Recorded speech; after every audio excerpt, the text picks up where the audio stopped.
Alright, it is Saturday morning. My son JB just had his skating lessons. We did that. We got there at 8. We actually got there late. Around 8:30 we left. That was too late. My ADHD brain had to make sure I turned off the stove after making breakfast.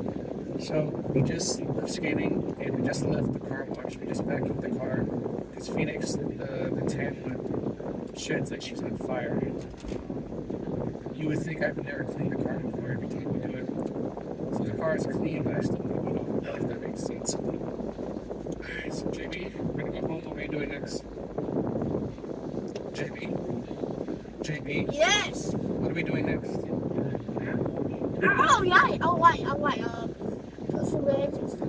Just some what? You know the eggs and stuff. Some house. We do your homework. Don't let the house. The open house comes after your homework, right? Right, so JB alluded to. I have 2 open houses. What time is it now, JB? It is 10:54. It's 10:54. So I have an open house from 1 to 3:30 and an open house from 4 to 6.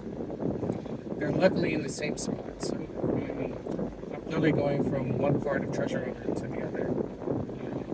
One is a house that with less than catastrophic damage from Hurricane Helene and Milton. The entire ground floor obviously has been gutted, drywall cut out, etc. But the sellers are going to be putting in the electrical and the drywall, and that's in the listing description, so I'll be doing the open house for that. And then the other one was a more elevated house, so it's second story. The base level was a garage, so they were easy to repair after Helene, so there's not much of a headache there. But the issue for both of them is they went from being both, the first one, maybe fair market would have been before Helene, $2.8 million. It's like a beautiful Spanish novel. I did a video about it before. There's been a price reduction of over 400,000, so that went from 1.9. Like I mentioned before, Helene it went to almost 3 million. They went from 1.9 and the market was screaming, no, we're not going to pay that price. So they dropped it down to 1.5 and offers started coming in, but no one let the seller accept. And the second home, more elevated, is more expensive to jump because the issue wasn't the same. It was easy to repair. So the sellers in that situation just live elsewhere. They don't want the headache of another hurricane risk. So they can actually come in near list price, near top dollar, because most people in this market are running on the assumption that having 3 or 2 once in a lifetime hurricanes isn't going to happen again, and whatever, maybe that won't happen, maybe that will.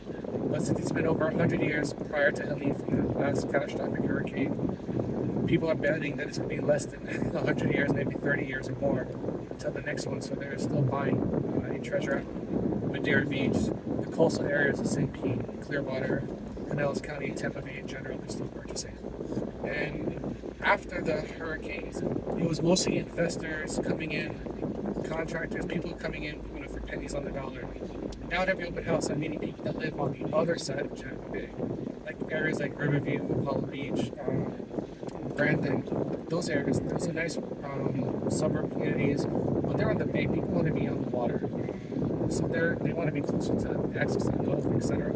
So now people coming into the open houses, they're regular, lawyers, doctors, retirees, people that have the money, because these deals from the hurricane are all cash. You cannot get a mortgage on a home that's been there's been destruction. You cannot get a mortgage. So these are cash buyers coming in with $1 million, $2 million, $3 million for homes that are worth far more than that. But the benefit of doing the open houses in that situation, because you think who's going to buy that house? Someone.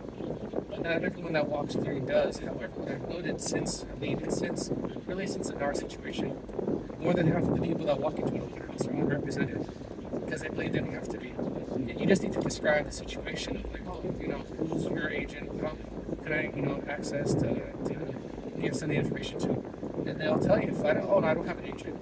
And I'm not asking a yes or no question, I'm asking who else I can talk to on their behalf. And it's a much easier conversation as to why they might need a buyer's agent now, because buying a home that's been hit with a hurricane, seawall, etc., the ocean, it's not a simple purchase. So once you get into the details of the complexities that result in that type of situation, they'll say, okay, let's talk, about representation, etc. So it's been really interesting. The deals are somewhat harder when you're not an investor because an investor asks them questions. But regular people want to know what's going on. They just do their inspections, and there's a lot that can come up. And has been hurt, water. But yeah, that's my plan for today. I got 2 open houses. One catastrophically affected by Helene, the other not. But both situations, the owners want to walk away. They want to walk away with the majority of the cash that they're asking for. That's my job. That's my day.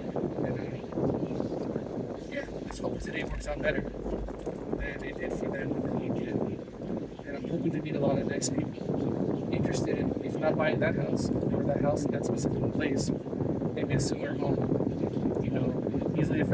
similarly affected, but they're interested in essentially putting in the work to make their home taller. And I want to help that. You're going to go home, you're going to shower, you're going to do your homework, right? JB? All right. Sure? All right. Cool. All right. Regular day. Happy Saturday, everyone.